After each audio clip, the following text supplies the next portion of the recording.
Coming up on our quest to explore the East Coast, we're at Jamestown, the place where it all began. Okay.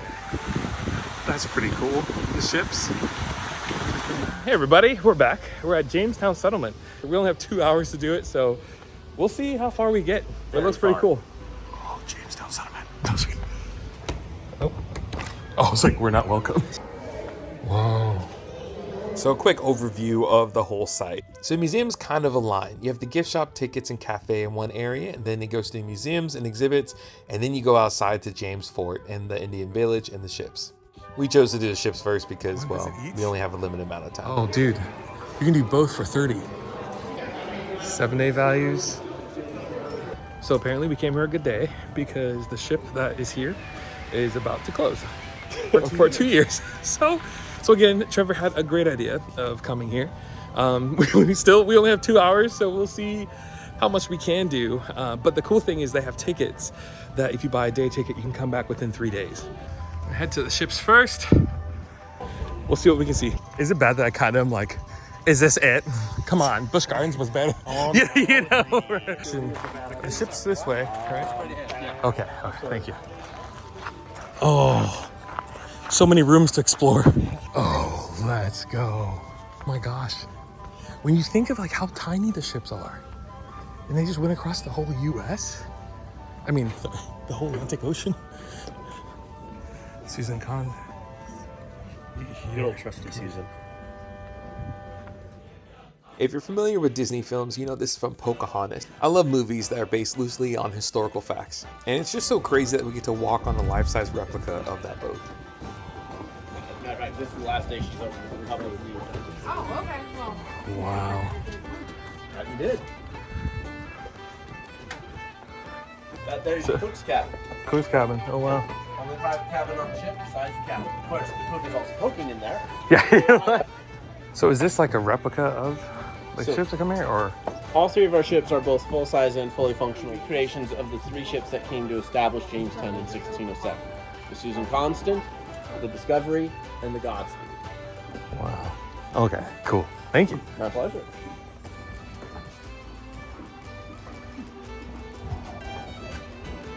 We gotta go down. Oh, we totally have to go down. Oh, dude, look at these like little cannons. Oh. Can you imagine just being out at sea with like, this is just it? That and the hoists.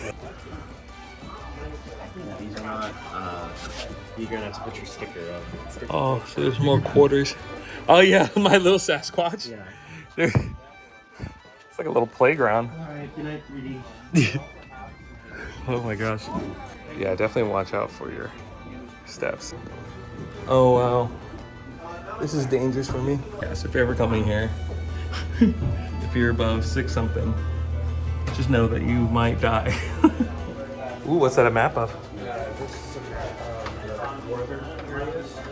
Oh wow.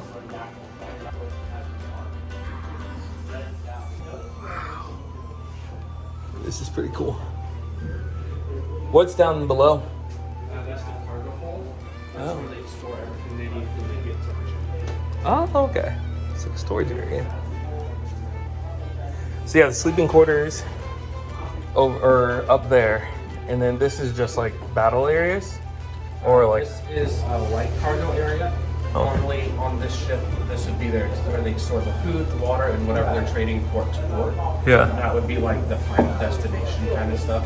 Okay. On this voyage, though, this is where they store the food, the water, and all 54 passengers.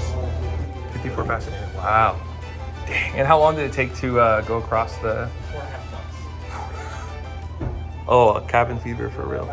Right? Oop, going around the wrong way. Oh wow, I didn't even realize we could have gone on that little. Oh, dang it. I do wish I could have gone on it so I could have recreated that one moment in Pocahontas.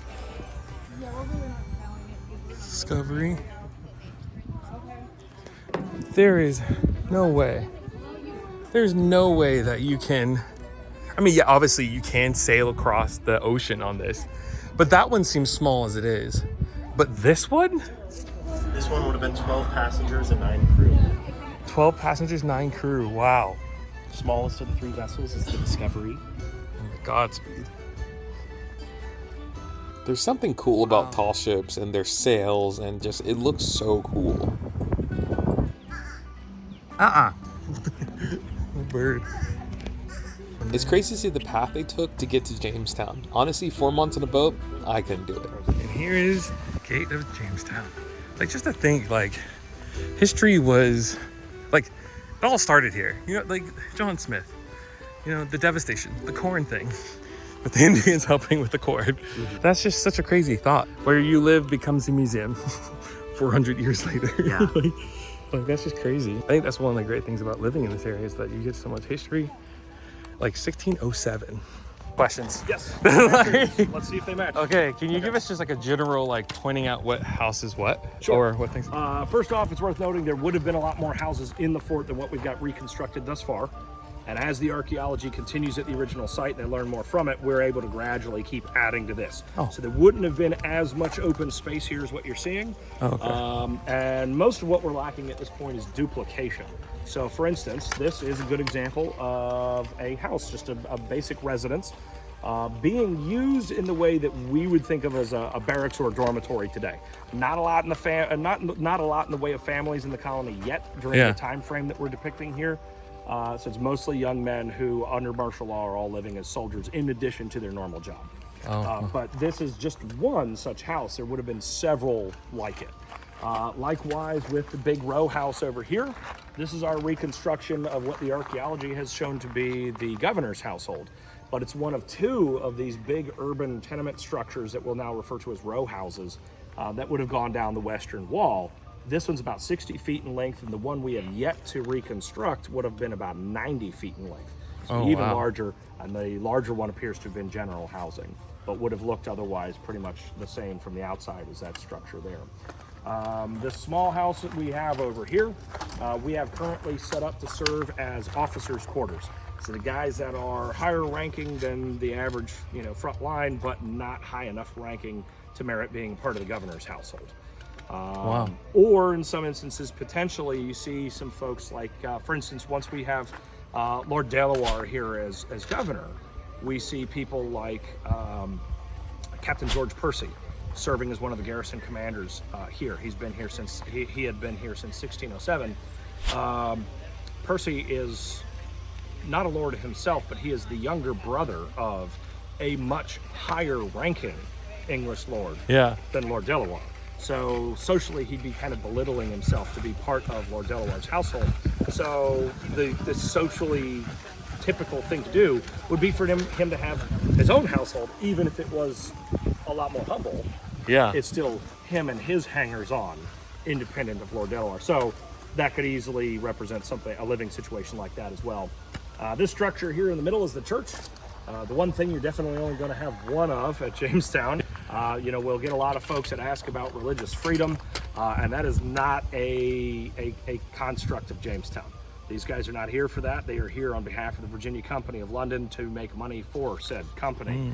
And far from any manner of religious freedom, before leaving England, in addition to signing their indenture, their legally binding job contract, they are also taking the oath of supremacy, which is basically saying that for the duration of your employment with the company or presence in the colony, you will be loyal, first and foremost, to King James, his church, and the command leadership of the Virginia Company of London. Wow. To avoid all the infighting here, they're basically saying oath of supremacy, like just get in line with the king and the king's version of the church. Plus, they're also hiring foreign nationals. So they've got Venetian and German glass blowers brought in to support the glass industry, French vine dressers for their attempts at a wine industry. They bring Germans and Poles and all sorts of other folks in here. Basically saying, okay, while you're here, you got to do things the English and Anglican way. You know? No flexibility, no religious freedom at Jamestown. The structure beyond the church there is what we are currently using as our guardhouse. Which is basically your center for security operations day to day, a place to assemble and organize your guard force each day, and where those men on guard here are going to be afforded opportunities to take organized breaks throughout their shift. So that's kind of that security nerve center, if you will. Just next to it, one of, again, what would have been likely several munitions houses, gunpowder storage. Historically, that sort of thing would have, by preference, been dug into the side of a hill or lacking that kind of topography straight down into the ground. But there's not a whole lot in the way of hills on Jamestown Island. And if you dig more than a couple of feet into the ground, you hit water, which is not ideal for gunpowder storage. Yeah. You might imagine. So where you're not able to dig a powder house, this is what we typically see, is a above ground structure with thick, heavy timber walls and a thin, flimsy clapboard roof, so that if you have a big accident, it blows straight up instead of knocking half the fort over. And there likely would have been at least 3 of them, one adjacent to each of the 3 corners, the defensive works at each corner of the fort. Both to be convenient for defense, but also, you don't want to put all your eggs in one basket. Yeah. With the walls, like, would Yes. that be kind of like what the walls would be like? By the second time they build the fort, yes. Second When they time. first get off the ships and they're first getting the palisade wall put up, Yeah. it's all split posts. So they're dropping trees, they're busting the trees into manageable portions, and then they're just standing all those posts up as individual pieces, Yeah. basically. That wall falls into disrepair quite rapidly. Yeah. And so by the spring of 1610, when Lord Delaware arrives to take over as governor, he arrives in the aftermath of the siege that causes the starving time. The physical infrastructure, the population, everything's in shambles. And so he orders pretty much the whole of it torn down and rebuilt. And he's at the head of a massive wave of reinforcement, so he's got the fresh manpower to do Yeah. it.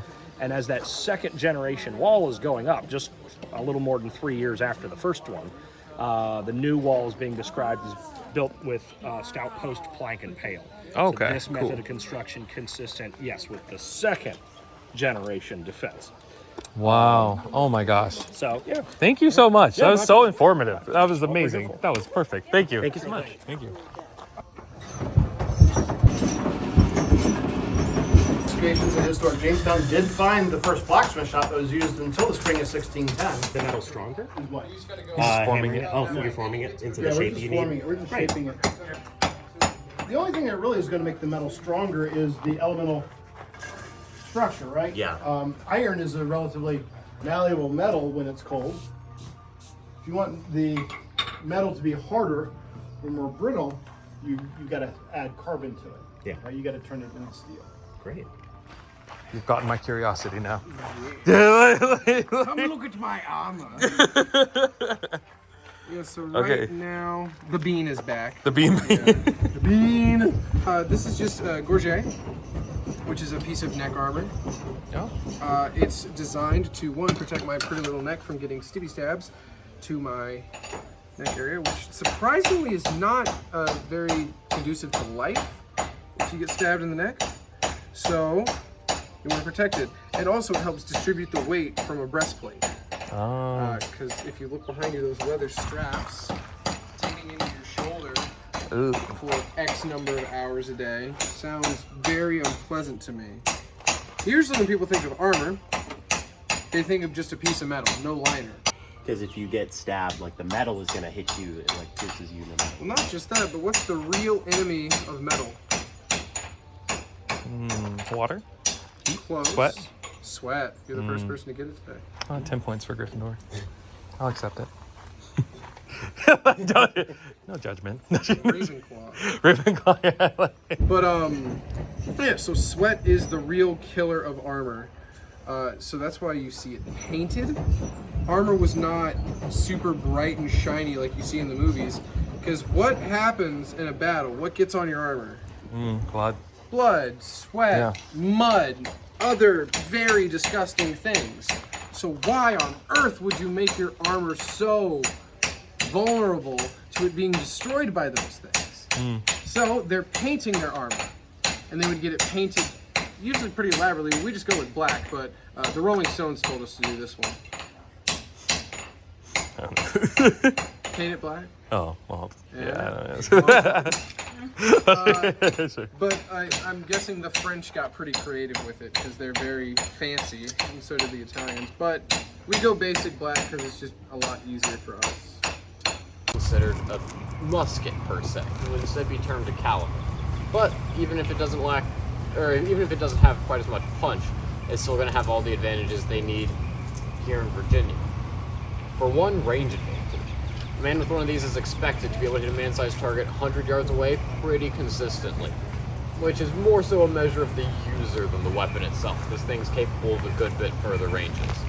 Palatins, on the other hand, the main people the English wind up fighting here, are described as the best archers in the world. It will hit birds as they fly, beasts as they run, fish as they swim, but they're still limited by their bows to a roughly palm-sized target at 40 yards or so, which is quite impressive, but I'll take the extra 60 yards.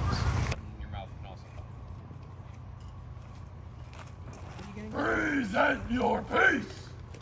Give fire. The fact that we got to go on the one ship before it closed for 2 years is pretty awesome, which makes me happy. And then going to touring the actual Jamestown settlement itself was pretty great. Like, the actors are really great. I feel like, yeah, they really brought it to life where others, and it's cheaper to have like little signs that say everything and like tell you everything that you need. But the fact that there were people there that actually like know a lot about the original archaeological site, and then like helped us explain to us a little bit better all of the things. It was really, really cool. Yeah, great and experience. And you guys got to already hear some of the things that they kind of let you know and everything else, and it was really cool. So I always love that. I mean, the George Washington, Mount Vernon was the very same way, and it just makes it come alive. And so I definitely recommend it. It was cool. Now we're gonna go inside the actual museum itself and see what to do in there.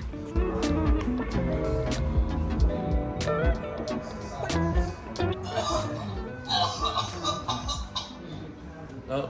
More and more fall sick each day. Is that our guy? No wonder. The stench is unbearable. Is that our guy from outside?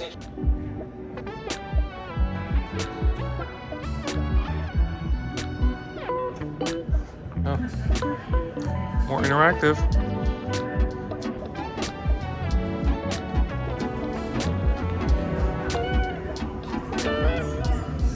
So we completed the museum part of it. I think the museum is definitely really cool, innovative in its own way, like well kept, and so definitely good, really good.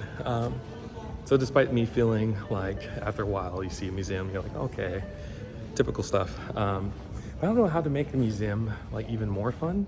Does that make sense? Like maybe a children's museum is something better for me, so I can press buttons. Because I found all the exhibits that had like buttons and showing like trails and where things came from were pretty exciting. Overall, I guess the actors were some of the great parts. Yeah, the actors and being able to ask them questions that we were wanting instead of having to read. I feel like I'm just such a kid. I don't want to read a picture book yet. And so, yeah, Jamestown, it's really cool. I don't, since it's 427, so we didn't necessarily need a whole amount of time. I mean, we could have taken our time a little bit more. We were a little bit quicker, so, but definitely a thing to do. I would do it.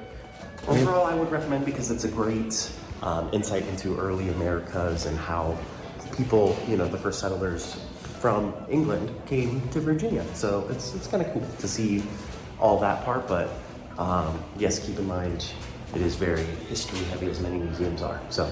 Yeah, no, definitely. And the fact that it's like 1600s, like 1607, like that's pretty insane. Like that's pretty cool in itself. So yeah, it was a good place to definitely like be a part of it, come out to see it. There's another museum that we can that if we go sometime this weekend, it would be like $12. It's a discount, yeah. It's a discount here. Yeah. That's yours. So, I don't know. That's like Yorktown Museum. I don't know if we would do it. Cool if it's more American Revolutionary. Oh, that is true. But yeah, that is true. So a lot of the same stuff. Yeah. So we'll see. Maybe there's another thing that we can come up here and do it. Yeah. But yeah. So talk to you guys later. Like, subscribe. Talk to you later. I forgot to mention two things that have a gift shop with a variety of items, but also a cafe with a good amount of food. Coming up soon, we go on the Battleship Wisconsin, which had a lot of cool things to see and little areas that you can walk through.